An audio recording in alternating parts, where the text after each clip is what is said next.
this will be the video about setting up your own homemade dyno. So I am just going to take this unit apart and set up a metal frame.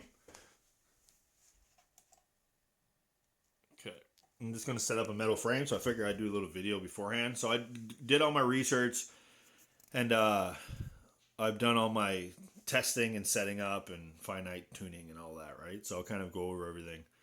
So I run CDI Performance Parts Kit because it's a crank position sensor that's manufactured for the application. It's not something we're trying to make work. So it's sensor, magnet, wiring. You got your electronic board, and then you got it plugging into your data cable plugging into your computer. So the only way that this can't work is if your computer port's not turned on properly internally in your computer. That's something you can change within your settings. So that's the thing. I did my research and I'm like, hey man, all this Arduino stuff and these sensors, I'm like, I own an electronic business. I have all that. Perfect. Let's put it together. And then I do my research. It seems like 90% of the people who mess with that can't get it to work. And then it is very finicky and it doesn't make any sense. It's kind of like you're trying to make something work for the application instead of just getting something that would already work.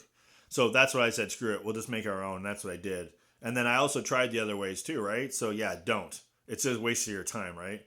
So these kits that I make at CDI Performance Parts, they work 100% of the time, and they're tested before they're sent out. So it's like you're getting a box in the mail. As long as you already have a roller, it takes 2 minutes to install your sensor. You're already going to be good. Like if you already have a roller and you've already gone and figured out your mass and all that, then you're good. You just get your kit, run it, bam, change your data, set up your gauges, and you're good. It takes about fucking maybe half an hour at most because you got to do the computer work setting up. So what's some of the info you got to think of? We need X amount of mass in our roller. We need to be able to get enough pull time, and we need enough load so we get accurate data. The way that this system works is it's going to calculate, okay, spinning this engine to 6,000 RPM. With this setup, it's spinning the roller 3,000 RPM. From 0 to 3,000 RPM, the program calculates how fast it accelerated through that process. So you don't want to have a setup where you're controlling the acceleration by the throttle. You basically want to have a nice load to it so you're kind of always delivering the same output. For my setup, because I'm running a pretty small roller, I need to pull about a good 8 seconds on the pull so I can get like the exact same reading every single time. Like I've messed with smaller rollers, even smaller than this, and computed all the data. Check out they basically all work because you can change the settings in the program, but how accurately and how consistent are they going to work? That's the thing, right? So this is a modified engine. They're usually about 15, 16 horsepower I'm tuning. So let's say I'm tuning 15 to 20 horsepower. I know that I need X amount of size and mass in my roller. So I'm running about the minimum amount of size and mass that I can right now. So if you're watching a video on YouTube and you see a tiny little roller, or you're not seeing any of this information, probably stay away from those videos. Most of them, they don't come to fruition, or they don't actually work. If that makes sense. There's only really one or two videos where guys say, hey, they say they have something working, right? Like you probably see those videos, even the one guy who sells the product. But the thing I look for is the general population. And it seems like when I go to the Facebook groups for that product and all this other stuff, I'm not bashing their product. It's not like a company selling it. It's just like a product that's out there. It seems like 90% of the people messing with it can't get it to work.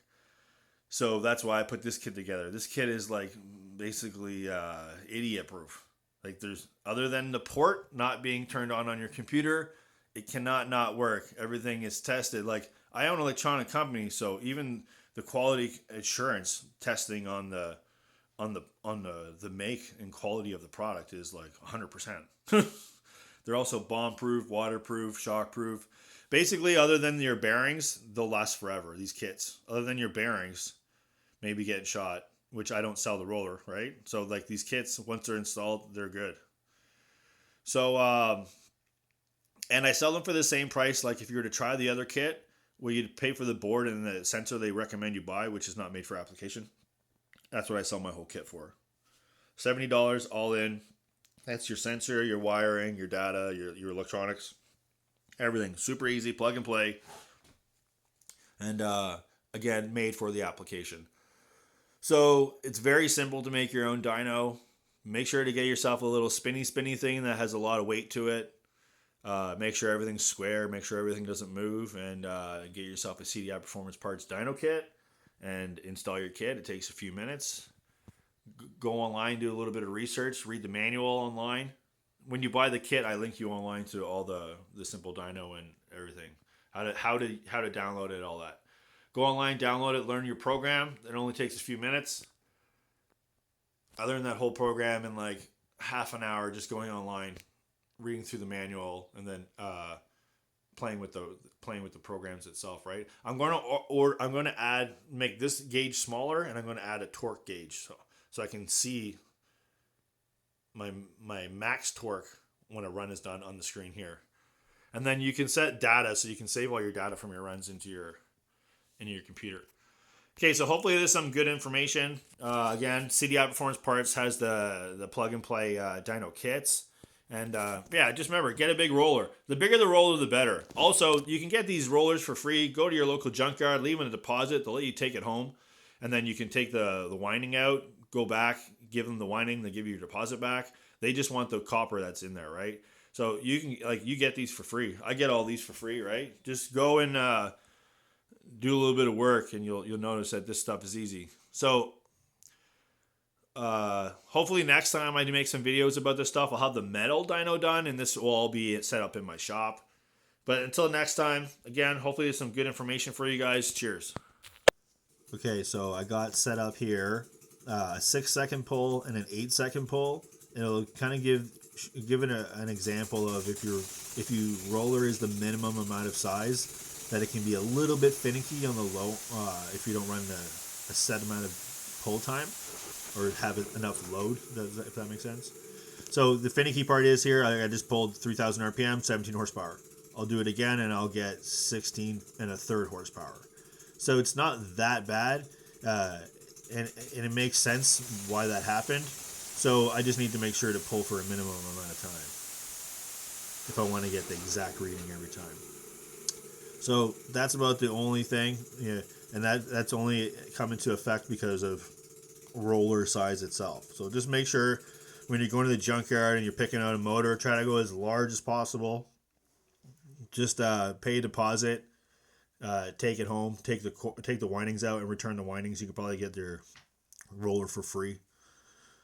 So yeah, that's about the only thing, and that's not too bad. That's just showing like the worst case scenario. Small roller, not running a minimum amount of time. That's what you're going to see.